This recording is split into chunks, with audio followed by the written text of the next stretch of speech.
Bonjour et merci de m'avoir accueilli avec autant de chaleur. Et puis merci aussi pour toute cette journée qui m'a mis dans un climat suffisamment chaleureux pour pouvoir aborder ce que j'ai à vous dire.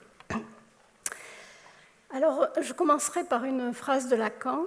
Le seul avantage qu'un psychanalyste ait le droit de prendre de sa position, c'est de se rappeler avec Freud qu'en sa matière, l'artiste toujours le précède. Et nous avons vu ça ce matin avec Catherine Ursin. Alors, Johann Gertz, je vais commencer par un artiste. Johann Gertz est un artiste conceptuel d'origine allemande, né dans les années 40. En 90, il entreprend une œuvre monumentale en place du château de Sarrebruck, ancien quartier de la Gestapo, qui est aujourd'hui le siège du Parlement Parlement régional.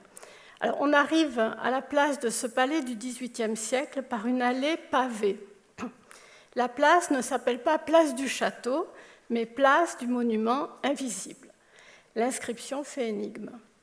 L'idée de l'artiste a été de remettre à jour les noms de cimetières juifs détruits pendant la Deuxième Guerre mondiale par les nazis. Une recherche fut entreprise auprès des rares survivants des communautés juives disparues et 2146 noms ont été collectés.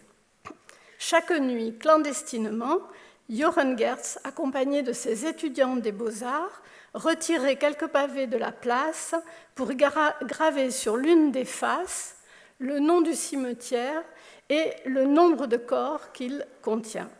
Les pavés étaient ensuite remis dans l'allée de manière aléatoire et la face gravée dessous. Ce travail clandestin et nocturne fut finalement porté au grand jour et officiellement reconnu par les autorités. Désormais, les inscriptions sont invisibles. Elles peuvent être lues dans l'ouvrage de 1146 Stein, et d'où le nom du monument qui s'appelle 2146 pavés, monument contre le racisme. Alors, l'inscription place du monument invisible nomme sans nommer. Elle désigne un non-lieu. Normalement, un monument, ça se voit, ça s'impose, et les regards convergent vers lui. Le monument invisible, lui, au contraire, disperse les regards à la recherche d'un monument perdu. Johann Gertz introduit ainsi par cette œuvre une dialectique du visible et de l'invisible, que Maurice Mouillot, philosophe, rapproche de la problématique de l'indicible. Le monument traditionnel appelle l'érection de la visibilité, nous dit-il, alors que le monument de Gertz est condamné par l'histoire à être monument fondé non pas sur la plénitude, mais sur un vide, l'impensé d'un passé allemand. Son monument invisible va à rebours de la fonction habituelle des monuments et il s'offre comme une réponse à la question « Comment représenter l'irreprésentable ?» Merci. Mémoire refoulée, souvenir réactivé, c'est ce que met en acte Johann Gertz, place du monument invisible, nomme la présence de l'objet absent. La trace, la question de la trace, c'est au cœur de la pratique psychanalytique. Dans l'inconscience, que l'on nomme trace, ça n'est pas l'objet. La trace, c'est le trou laissé par l'objet. Alors, on peut bien sûr considérer comme trace le souvenir d'événements vécus. On parle de traces mnésiques qui se superposent un peu comme la structure de l'oignon, avec des couches de mémoire plus ou moins enfouies. C'est la trace souvenir. Mais ce n'est pas vraiment ça qui nous intéresse, nous les psychanalystes, c'est surtout on passe par là, mais c'est surtout les toutes premières traces mnésiques qui vont avoir une importance particulière. Alors, ces traces mnésiques commencent par, on dit que le bébé entre dans le bain de langage à sa naissance. Alors, il y a des sons, des images qui affectent les sens de l'enfant, celui qui ne parle pas, et qui va venir tisser la trame de son imaginaire. On n'a pas tous le même imaginaire. C'est un peu pour ça qu'on ne voit pas tous la réalité de la même manière. C'est pour ça. Alors, la rencontre de cet être, ce non-parlant, avec l'autre primordial, celui qui va s'en occuper, va faire trace. Et pour cela, il y a 2 temps logiques importants. J'espère que vous êtes bien installés. Premier temps logique. Alors, l'enfant, corps pulsionnel, il ne sait pas parler, il ne comprend pas ce qu'est le langage, il entend des sons et des images, il va se retrouver comme bombardé par ces images et signifiants de la langue de l'autre. C'est par ce choc, par cette entame que produisent les mots sur le corps pulsionnel, que le sujet advient. Il entre dans le langage, et c'est au prix d'une perte de jouissance. C'est ça qui est important à retenir. L'entrée dans le langage se fait par une opération de soustraction. À un moment, l'enfant entend ces sons. Ça m'a fait penser à ça quand Catherine, ce matin, a dit toujours pas d'anapa. Toujours pas d'anapa. Voilà, vous voyez, toujours pas d'anapa, c'est des mots, mais il y a un moment, l'enfant entend des sons, il faut qu'il fasse des coupures, qu'il comprenne que quelque chose, qu'il soit saisi par le fait que ça a du sens, que ça signifie quelque chose. En même temps qu'il entre dans le langage, il y a une perte de jouissance, c'est ce qu'on appelle la castration. L'enfant est ainsi confronté très tôt, nous avons été très tôt confrontés à la perte, on peut dire, à quelque chose de notre propre mort. Et c'est de cette coupure que le sujet parlant, le par-l'être, dit Lacan, advient. Pas de vie sans la mort. Le sujet, dès son avènement, est barré. Il se barre, il est barré, il est sujet divisé, la perte est irréversible, la castration fait trou dans le savoir, impossible de combler ce manque à être. Elle est la limite de la satisfaction, c'est l'incomplétude résultante de l'accès au langage qui fait notre humanité. Nous sommes des êtres de langage, des êtres faits de manque. Et le sujet, ce n'est pas la personne, ce n'est pas le moi. Lacan insiste sur la nature vacillante du sujet. Tout ce que vous repérez comme stable, identifié, représenté, visible, c'est arrangé du côté du moi. Alors que le sujet se caractérise, au contraire, par ce qui est de l'ordre du battement, de la coupure, de la scansion. Je vais passer de suite au 2e temps logique. Le 2e temps logique, c'est celui de la dialectique présence-absence. De l'autre, bien sûr, le premier autre, c'est également une expérience fondamentale. Et Freud développe ce moment d'articulation à partir d'un jeu que vous connaissez peut-être, le Forda. Il observe son petit-fils de 18 mois et on a tous vu des enfants qui prennent les objets autour d'eux et qui les jettent au loin. Sauf un jour, le petit-fils de Freud avait une bobine qui, elle, était attachée à un fil. Et il voit son petit-fils reproduire sans cesse ce même mouvement. Il lance la bobine au loin et avec la ficelle, il la retire. Il la ramène à lui, et chaque fois en nommant, c'est-à-dire « O » pour le fort en allemand, au loin, et « da » le retour. Et retirant la bobine vers lui, la saluer chaque fois avec un joyeux « da ». Le jeu comportait donc une disparition, une réapparition, et si le premier acte était inlassablement répété, c'est le 2e qui procurait le plus de plaisir. Ce jeu est important parce que l'enfant déjà met en acte, il devient acteur, il n'est plus cet objet de l'autre qu'il repère un peu dans le caprice de partir et revenir. Et il est objet et subit très douloureusement cette séparation. Donc par ce jeu, il met en acte, il devient acteur, il apprivoise l'absence par l'alternance du visible et de l'invisible. Et en la nommant, il fait exister l'absence. C'est le propre du langage. Nommer ce qui n'est pas là. L'enfant effectue un travail d'élaboration psychique autour de la perte d'objets. Ces 2 temps sont importants ensuite pour l'âge adulte, enfin pour le devenir. Que l'objet manque, que la mère s'absente, c'est vraiment ce qu'on peut souhaiter de mieux à celui qui vient au monde, nous dit Marc Lévy, psychanalyste, car justement cet objet manquant va venir trouver sa place dans le fantasme, par une représentation imaginaire de l'objet perdu à jamais, et cet objet va désormais animer le désir du sujet. Pas de désir sans le manque. Le vide laissé par l'absence, ce trou hors sens, c'est ce que Lacan appelle le réel. Le réel, c'est la mort, c'est le réel, c'est l'indicible, l'irreprésentable, l'insupportable, l'impossible, l'innommable, autre nom du réel.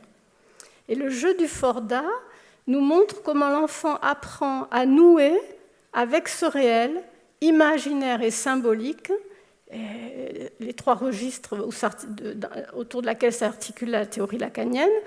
Et on le vit sans l'expliquer de cette manière-là, mais mettre des mots sur ce qu'on imagine et qui nous angoisse, ça apaise. Allez voir un psy, ça apaise. Ce nouage est vital face à ce trou de réel qui produit de l'angoisse. Hier soir, nous parlions à table et je disais le réel, pour le psychanalyste, ce n'est pas la réalité. La réalité est construction subjective. Chacun voit le monde à sa manière, à partir d'un fantasme. Et le fantasme, c'est une façon de mettre à l'écart, faire rempart au réel.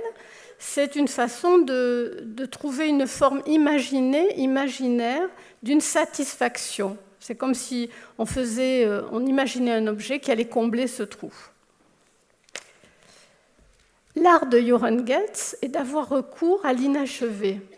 Il crée avec le trou. Les artistes créent avec le trou. Le poète aussi. L'inachevé permet de se soustraire, alors il nous dit, l'inachevé permet de se soustraire à la subordination de la forme, à la rigidité de la norme esthétique, à l'aspiration culturelle de perfection, mais il permet surtout que les individus irrités par le non-sens et l'absurdité apparente de ce qu'ils voient, réagissent et fassent des prises de conscience, qu'ils parlent en fait.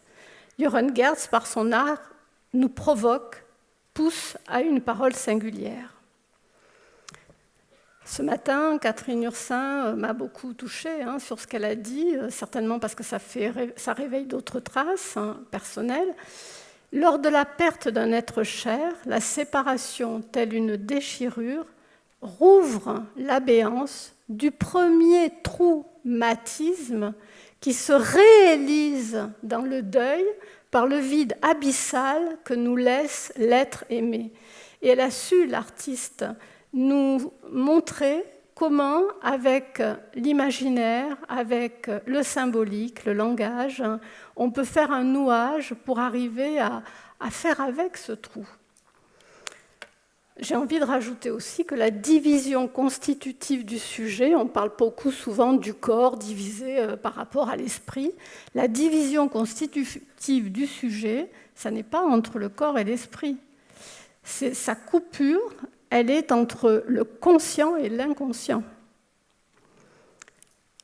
Alors la trace, ce qu'on laisse à l'autre, que se passe-t-il lorsqu'une personne meurt, j'ose plus dire disparaît, après avoir écouté Marion? Qu'est-ce qui se transmet d'elle au-delà d'un vouloir ou pas? Qu'est-ce qui reste? Alors, j'en suis passée par un film, en fait, Éric Caravaca, qui est acteur et cinéaste, que vous connaissez peut-être. Vous avez peut-être vu son film documentaire, Carré 35. Si ce n'est pas le cas, ça pourrait être une très belle prolongation de cette journée. Ce film est sorti à l'automne 2017. Carré 35, nous dit-il, est un lieu qui n'a jamais été nommé dans ma famille. C'est là qu'est enterrée ma sœur aînée, morte à l'âge de 3 ans. Cette sœur dont on ne m'a rien dit ou presque et dont mes parents n'avaient curieusement gardé aucune photographie. C'est pour combler cette absence d'image que j'ai entrepris ce film, croyant simplement dérouler le fil d'une vie oubliée, j'ai ouvert une porte dérobée sur un vécu que j'ignorais, sur cette mémoire inconsciente qui est en chacun de nous et qui fait ce que nous sommes. Alors qu'il accompagne un ami dans un cimetière en Suisse, Éric Caravaca s'arrête devant le carré des enfants et est saisi d'une très grande tristesse. Il ne la comprend pas. Un autre homme aurait pu balayer, banaliser cette montée de tristesse. Après tout, les cimetières, ça rend triste, pourrait-on dire. Le réalisateur, lui, a entendu cet éprouvé qui affecte son corps. Il témoigne de sa division, de l'écart entre ce qu'il sait de son histoire et ce réel qu'il ne comprend pas, savoir insu, qui vient faire effraction face aux tombes d'enfants. Dans Carré 35, il reprend une scène de son premier film, alors qu'il ne connaissait rien de ce secret familial. Et la scène, c'est « Je me lève pour aller au fond du couloir où pleure un enfant et je ferme la porte au lieu d'intervenir. Cette scène résumait toute l'histoire de ma famille de manière inconsciente. » Quelque chose se répète à son insu dans son écriture filmique. Le réel, c'est aussi ce qui revient toujours à la même place. Les parents d'Éric vivaient au Maroc, à Casablanca. Ils se marièrent dans les années 50. Un premier enfant est né de cette union, elle s'appelait Christine. Elle avait la maladie bleue, une maladie du cœur, raconte sa mère, dans le déni de ce qui affectait sa fille. Par cette naissance, le couple a été confronté à un réel insupportable. Dans l'imaginaire de cette maman, l'enfant idéal, c'est un enfant sans défaut. Il ne faut pas écarter le contexte social du moment, qui est celui de la guerre d'Algérie et de la Deuxième Guerre mondiale, encore très prégnante dans les esprits, contexte où l'imaginaire collectif porte le fantasme de perfection. Dans les années 50, la trisomie était considérée comme l'expression d'une tare, d'un défaut venant de l'un ou l'autre des parents. Pour échapper au regard de l'autre, ils ont déménagé en Algérie, puis en France. Ils ont fini par confier leur fille à une tante qui vivait toujours à Casablanca. Elle y est morte 6 mois plus tard. Ils ne parlaient jamais de leur vie au Maroc, ou alors de manière honteuse, parce que c'était l'endroit du secret. Le secret, c'est la présence, non l'absence. L'invisible qui fait bord au visible. Le fantôme dont parle le réalisateur. Cette famille s'est défendue du réel de la mort par son silence. Secrètement s'est déployée la pulsion de mort. Hasard ou coïncidence, alors qu'il avait obtenu leur accord pour les filmer, une tante et un oncle sont morts avant même d'avoir pu dire ce qu'ils savaient. Un cousin éloigné a perdu l'usage de la parole suite à un AVC et le père d'Éric Caravaca est tombé gravement malade. Il est mort durant le tournage. Sa mère a accepté de parler face au désir résolu de son fils. À la question « Pourquoi avoir voulu tout faire disparaître, les photos, les films ?», elle répond « Qu'est-ce que tu veux faire avec une photo ? Pleurer dessus ? On a assez pleuré ma mère. » Sa propre mère était morte alors qu'elle était encore qu'une jeune enfant. On ne lui a pas dit, pour la protéger, elle et son frère. Je crois même que dans le film, elle montre où elle dit qu'elle a été embrasser sa mère sur le lit alors qu'on lui disait qu'elle allait aller à l'hôpital alors qu'en fait sa mère était déjà morte. Quand je l'appelais, personne ne répondait, nous dit-elle. Cette femme porte la trace d'un grand vide, d'une absence inarticulable qui s'est transmise d'une génération à l'autre, d'inconscient à inconscient. La même partition de silence s'est rejouée entre elle et ses enfants, silence de mort. Dans les premières séquences du film, elle apparaît comme égarée, dans du hors-sens.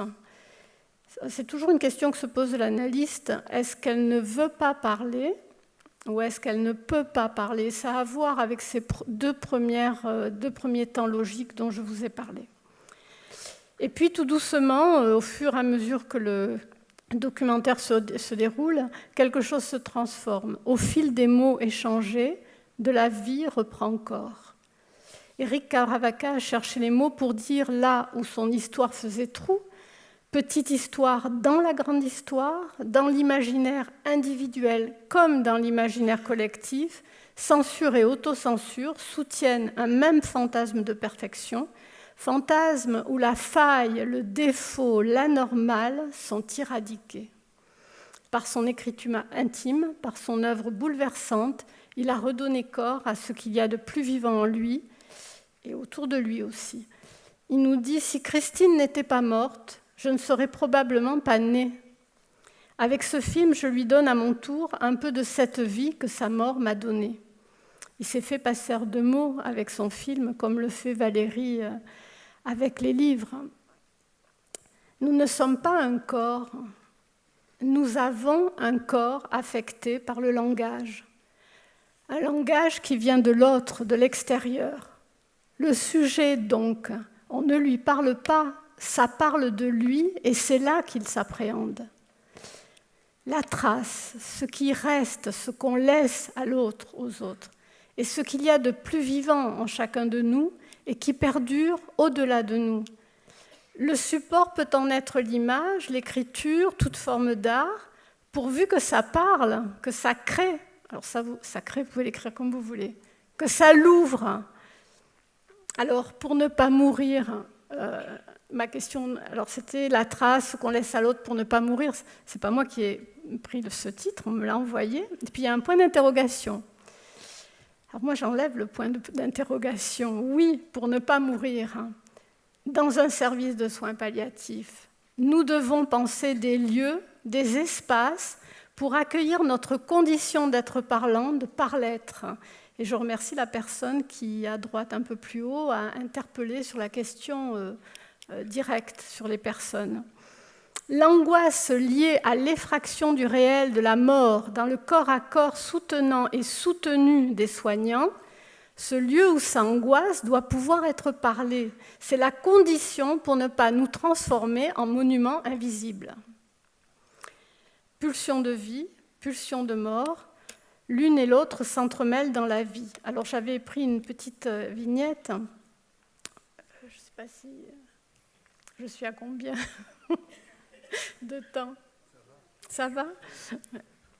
Elle venait vers moi pour parler, elle aimait parler de son travail, des patients, de leur famille. Un jour, ce fut pour parler de son angoisse face à certains patients en fin de vie. Entrer dans leur chambre devenait un supplice. Son binôme compensait avec beaucoup de bienveillance. L'équipe s'inquiétait, son état s'aggravait, elle se murait dans un silence qui dérangeait.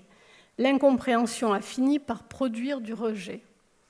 Pulsion de vie, pulsion de mort, l'une et l'autre s'entremêlent dans la vie d'un sujet, dans celle d'une équipe, d'un service, d'une institution, dans une société moderne où la tendance est de nier le sujet pour plus d'efficacité, plus de rentabilité, plus de rapidité. Travailler en soins palliatifs confronte au réel de la mort. Le silence est une défense qui ne traite pas l'angoisse. Quelque chose se transmet d'inconscient à inconscient, la chose avance à petits pas dans l'indicible, l'invisible, l'inaudible. Il s'agit de tenir compte des effets intrapsychiques, des traces réactivées lors d'une rencontre soignant-soigné, qu'il soit en fin de vie ou pas d'ailleurs. Je travaille aussi en dialyse et les corps morcelés, les corps que l'on coupe, ça fait de l'effroi. La maladie, la chirurgie nous confronte à l'angoisse du corps morcelé, du corps dégradé, à l'angoisse de la perte, de la séparation, de ceux dont on ne veut pas parler et que l'on aimerait bien oublier, mais qui nous prend dans des effets de miroir. Dans la situation anxiogène que je viens d'évoquer, les équipes, d'abord en empathie, voulaient protéger leurs collègues. En réalité, se protéger eux-mêmes d'un insupportable en faisant à la place de leurs collègues. Mais ça ne parlait pas. Et lorsque la situation dure trop et que le symptôme ne cède pas, chacun cherche alors à se protéger de l'autre et le rejet reste seule issue de secours. Rejet de l'autre ou de soi-même. Je pense au passage à l'acte suicidaire. Dans le Grand Sud, à Narbonne, nous avons fait le pari de la rencontre en transformant les moments de crise en opportunités pour se parler. Je travaille dans une très belle équipe mobile de soins palliatifs. J'y travaille avec bonheur. L'écriture est un de nos moyens pour approcher ce que Lacan appelle l'extime. Lieu bord, on va dire, entre la contingence, ce qui vient de l'extérieur, et l'intime que l'on éprouve dans chacun de nos actes professionnels. L'écriture clinique laisse toute sa place au sujet. Elle permet un retour dans l'après-coup sur ce qui a été vécu par chacun. Ce n'est que dans l'après-coup que l'on peut saisir l'effet sujet. Rien ne peut s'anticiper de cette rencontre-là. Écrire est un processus, une mise en mouvement qui rouvre au désir. Par l'écriture, par la coupure que cela introduit, c'est l'élaboration provoquée qui est visée. Lorsque la subjectivité de chacun peut s'exprimer en toute sécurité, dans un climat de confiance, chacun peut accéder à son savoir insu. Souvent, à la relecture, l'auteur ne se reconnaît pas. C'est découvrir l'autre en soi, sa propre division, celle de ses collègues. Domitien Mallet en a bien parlé ce matin avec les étudiants. Laisser advenir l'indicible, l'impossible à anticiper en ne saturant pas le joint d'où naît la surprise, la vie. Dans un service, cela a des effets. Lacan parle du joint le plus intime où l'on repère du sentiment de vie du sujet. Dans l'institution, pour qu'une parole pleine puisse advenir, cela n'est pas simple. La peur du jugement est très présente. L'idéal du moi professionnel aussi. Les niveaux hiérarchiques sont parfois surinvestis selon des modèles de pouvoir et de soumission où des deux côtés, la pulsion cherche à se satisfaire aux dépens de l'autre. Pulsion de mort. En 2014, suite à une situation de mal-être, d'incompréhension entre le service de soins palliatifs et l'équipe mobile, un travail de fond a été entrepris. Il fallait trouver comment faire coupure, comment ouvrir à une parole vraie, alors j'aime pas non plus trop ce mot, mais en tout cas une parole qui ne soit pas du blabla, pour ne pas mourir, ni tuer l'autre. Alors, 2 journées hors clinique. Alors, je fais court, mais ces journées ont été préparées. Il y a eu des questionnaires anonymes préalablement, et puis après un travail avec... Bon. Alors, 2 journées hors clinique pour se parler, se rencontrer, s'écouter, ont suffi pour fédérer un feu d'artifice d'idées et de projets. Quand je suis arrivée sur la clinique, les groupes de parole n'arrivaient pas à démarrer. Ça fait peur d'entrer dans un groupe de parole. À la fin de ces 2 jours, les personnes ont éprouvé le besoin de travailler dans des groupes de parole. Un changement de posture a pu être opéré. Nous sommes entrés dans une co-construction où le désir de chacun a pu prendre toute sa place. Ça fait des miracles. Il y a eu des témoignages hors clinique, lors de journées de soins palliatifs, de membres de l'équipe, aides-soignants, soignants.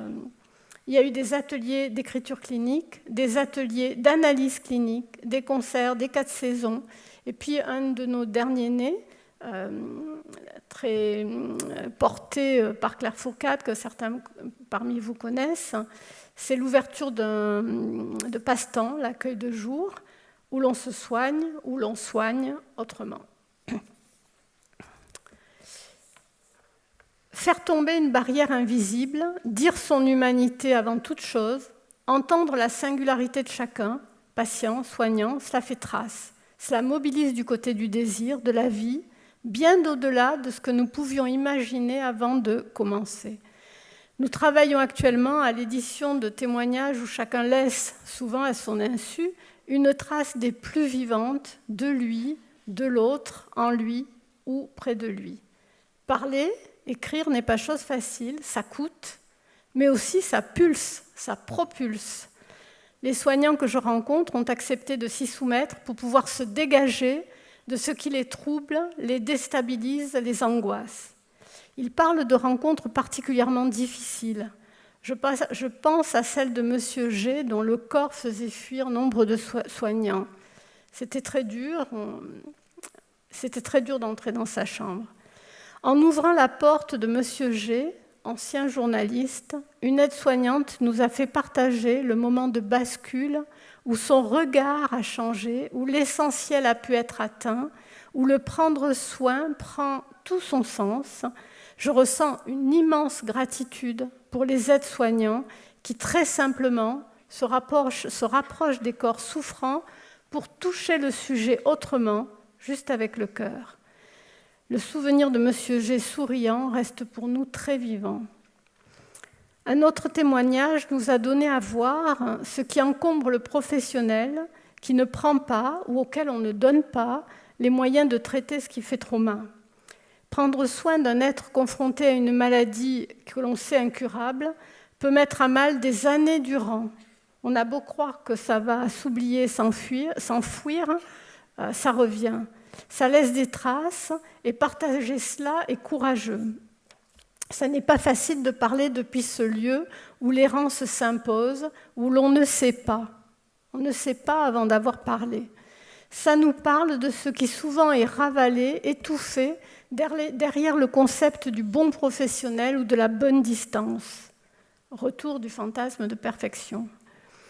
Les soignants vivent des moments de grande solitude aussi.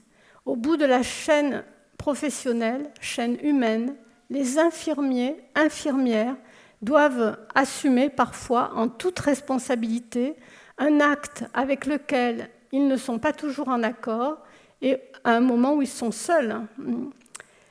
Nous touchons à l'éthique de la profession, aux effets de cet acte sur l'être soignant. Et puis le patient arrive parfois déjà très atteint, comme l'était Monsieur G. Les équipes font au mieux pour en prendre soin et accompagner la vie jusqu'à son bout. Et puis après, il y a ce qui ne se dit pas ou peu dans une société qui est dans le déni de la mort. Alors, Brigitte de Herth est cadre infirmière et participe à l'atelier d'écriture clinique avec ses équipes. C'est assez rare. Elle a écrit « Ça se passe en bas ». Avec son accord, je vais vous lire quelques lignes qui peut-être vous parleront de ce qu'on laisse à ceux qui restent pour ne pas mourir. Nous sommes en bas. Donc, Brigitte, dans son texte, raconte comment déjà il est difficile d'accompagner des personnes vers cette pièce froide en passant par les dépôts de linge et les passages de chariots, de cuisine, etc. Brigitte attend, donc nous sommes en bas, Brigitte attend à côté de la pièce froide, pièce exiguë, inhospitalière, où l'on a déposé le corps. La famille vient d'y entrer. Elle écrit. Pendant ce temps où je les attends, seule de l'autre côté, l'émotion me submerge. Je comprends leur douleur, cette douleur d'avoir perdu un être aimé. Je déteste ressentir ces sentiments-là, mais je fais avec. Ils ressortent, ils sèchent leurs larmes, ils sont hagards, mais je vais leur parler, la gorge nouée. Je suis tellement touchée par leur souffrance. Je sais comment faire. J'arrive d'ailleurs souvent à les faire sourire malgré tout. Et là, elle fait quelque chose qui me paraît vraiment essentiel et qu'elle faisait intuitivement. On en a beaucoup parlé après. Je les fais parler sur la vie de cette personne qui est là, le père, la mère, un enfant ou tout autre proche. Leur regard s'éclaire, les larmes sèchent, ils me racontent. Ils sourient et parfois rient même. Elle devient passeur de vie. On peut parler ainsi, je continue à la lire, on peut parler ainsi pendant un long moment et je vois que ça leur fait du bien. Ils me remercient. Il y a beaucoup de chaleur dans leurs poignées de main. Je les accompagne dehors, puis je les laisse. Je reste là quelques instants, l'émotion est forte, j'ai du mal. Je dois prendre un moment avant de reprendre le dessus et reprendre le cours de la journée.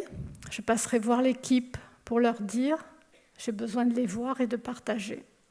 Et je n'oublie jamais ces moments-là, ils restent gravés dans ma mémoire. Je vous remercie pour votre écoute.